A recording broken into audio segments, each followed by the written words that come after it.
film fondateur du genre zombie moderne, La Nuit des Morts Vivants du regretté George Andrew Romero, sorti en 1968, n'est pas le premier film de zombies, mais est sans doute l'un de ceux qui a le plus influencé et révolutionné le genre. Nombre d'auteurs et de cinéastes se revendiquent en effet de leur filiation envers Romero ou juste envers ce film, et parmi lesquels des noms extrêmement prestigieux, tels que Zack Snyder et son Armée des Morts, remake de Zombie de Romero lui-même, jusqu'aux franchises de jeux vidéo comme Resident Evil. On va essayer de comprendre en quoi ce film a littéralement révolutionné le genre avec ce nouveau numéro d'une année, un film consacré à La Nuit des Morts Vivants de George A. Romero.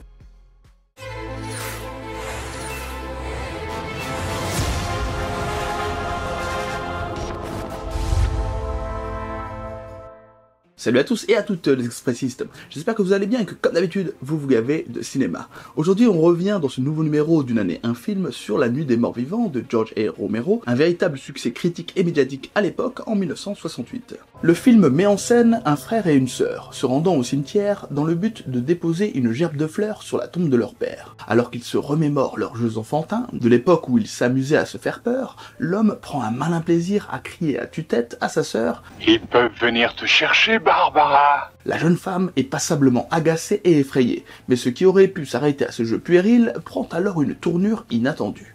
En effet, un rôdeur s'en prend à la jeune femme. Johnny, le frère taquin, s'interpose et est laissé pour mort. C'est ainsi que démarre une très longue nuit des morts vivants, face à un ennemi d'un genre nouveau.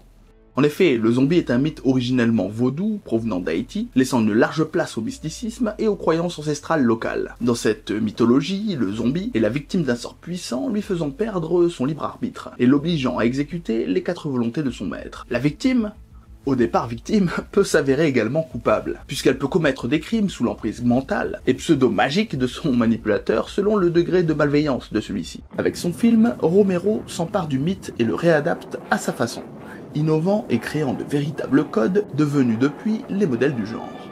Dans son œuvre, le zombie devient une créature cannibale féroce, se repaissant sans cesse et sans raison apparente de la chair de ses victimes. Des victimes qu'il traque sans relâche, là aussi sans explication apparente. Si vous avez aimé cette première partie de vidéo, je vais vous inviter à soutenir le travail en likant, en commentant et en partageant. Et également en vous abonnant à la chaîne ainsi qu'aux différents réseaux sociaux. Je vous en remercie d'avance. Hey, venez m'aider! Je vais aider Ben pour la télévision. Les zombies acquièrent certaines caractéristiques physiques reconnaissables à cette époque. Ils sont relativement lents, effectuent quelques actions simples, et parfois utilisent même certains outils ou ustensiles pour attaquer ou simplement augmenter leur force physique.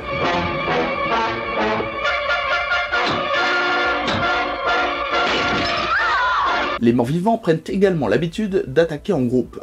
Seuls, ils sont facilement évitables et ne constituent pas forcément une menace insurmontable. Mais en meute, ils deviennent extrêmement dangereux et difficiles à arrêter. Ils sont dénués d'intelligence et de stratégie, mais l'union fait la force, dit-on. Et comme ils sont virtuellement immortels et quasi invulnérables, leur dangerosité n'est plus approuvée. Ceci dit, des méthodes bien caractéristiques sont mises en place par Romero dans La Nuit des Morts Vivants pour en venir à bout, dont la plus célèbre, leur détruire le cerveau.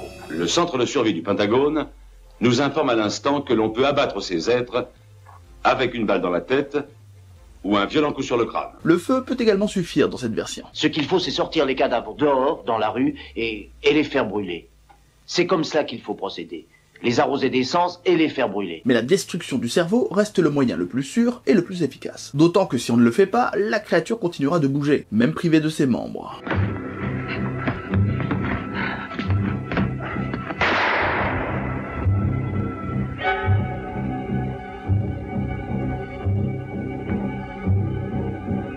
Rien à faire.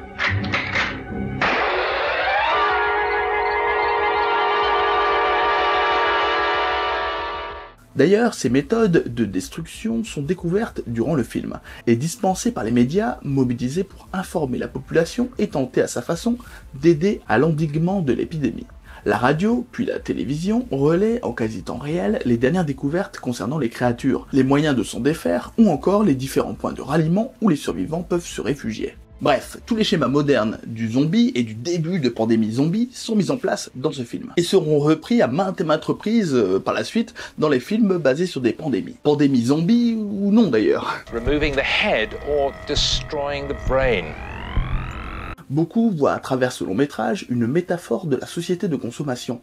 Cette interprétation s'explique par le fait que les zombies n'ont rien à dire, et pas d'autre but que de chercher à se repaître de la chair des vivants. Tous ensemble, ils constituent une masse informe, sans distinction d'âge, de classe ou de genre, qui ne pense pas et tend à agir en groupe, tenaillé par une faim inextinguible. Pour ma part, même si Romero lui-même avait réfuté cette interprétation, je vois plutôt le long métrage comme un manifeste antiraciste. Parce que, en 1968, mettre en avant un héros hollywoodien afro-américain, dans une Amérique encore très marquée par le racisme institutionnel, est un choix fort, quasi militant. Je rappelle que, par exemple, l'assassinat de Martin Luther King date du 4 avril de la même année, ou encore que l'arrêt Milliken-Bradley permet de conserver, en 1974, donc juste quelques années après, les districts scolaires séparés par couleur de peau, avec globalement les élèves noirs en centre-ville et les élèves blancs en banlieue. Toutefois, le film ne se repose pas sur une dénonciation réellement active du racisme, car le but premier, malgré la menace zombie de l'ordre du fantastique,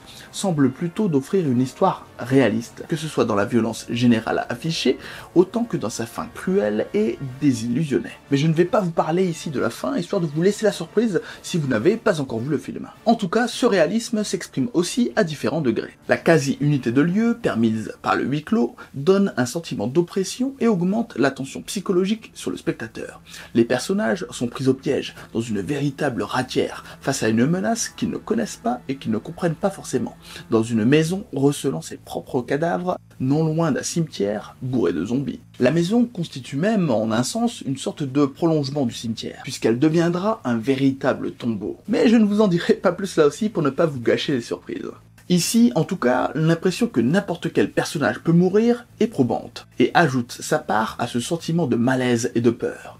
Les personnages d'ailleurs sont devenus là aussi des archétypes de survivants, dupliqués et dont les variations inonderont les œuvres suivantes jusqu'à plus soif.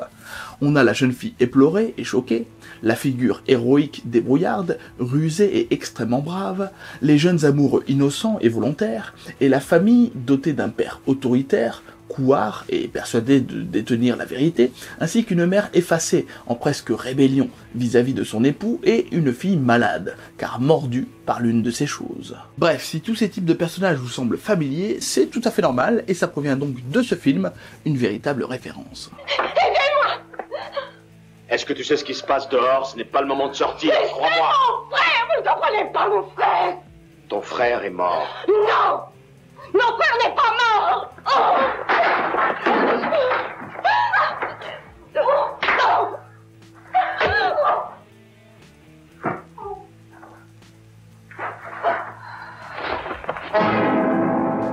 Les acteurs sont très bons, en particulier Ben, le héros, et Mr. Cooper, l'antagoniste humain. Leurs frictions et leurs confrontations sont savoureuses et leur interprétation superbe. Écoutez, si on se met au travail tous les trois, je pense qu'on pourra faire pas mal de choses. Il y a beaucoup de matériel dans la maison. Ouais, alors il vaut mieux tout descendre dans la cave. Rester ici, c'est vraiment la dernière des choses à faire. Il y a plein de fenêtres partout, et toutes ces fenêtres, il faut que nous les renforcions pour qu'ils ne puissent plus entrer ici. Ils n'ont aucune force physique, je vous l'ai déjà dit. J'en ai tué 3 que j'ai foutus dehors sans aucune difficulté. Ils ont renversé ma voiture, je te l'ai dit, et ça aussi, ils l'ont fait sans difficulté. Oui, alors, 5 hommes, il suffirait dans ce cas. Eh ben, c'est bien pour ça. Seulement, ils ne seront pas 5, ni même 10, mais ils seront 20, 30, peut-être même une centaine à venir. Ils savent que l'on est là. Ils passeront en force pour nous envahir. S'ils sont aussi nombreux, ils nous trouveront où que nous soyons cachés, vous êtes d'accord?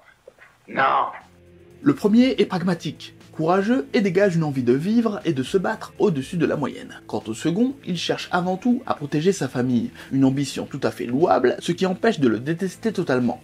Pourtant, il a tous les attributs de l'anti-héros par excellence. C'est un homme ordinaire dans une situation extraordinaire. Pas foncièrement mauvais, mais lâche. Venez vite m'aider! Mais venez, mon Dieu! De toute façon, ici les personnages sont assez nuancés et possèdent tous leur part d'ombre et leurs propres démons. Les démons extérieurs ne font que réveiller ou exalter leurs propres démons intérieurs. La réalisation est soignée, malgré quelques maladresses et faux raccords. Les musiques accentuent la tragédie qui se joue, et à part quelques bruitages pas toujours réussis, au vu des standards actuels, notamment des coups de poing ou de feu, l'ensemble est très convaincant et abouti. Surtout au vu du micro-budget d'environ 110 000 $ à l'époque. Bref, si vous n'avez toujours pas vu ce classique, je ne peux que vous le conseiller. À regarder la nuit, pour vivre dans les meilleures conditions possibles, cette fameuse Nuit des morts vivants.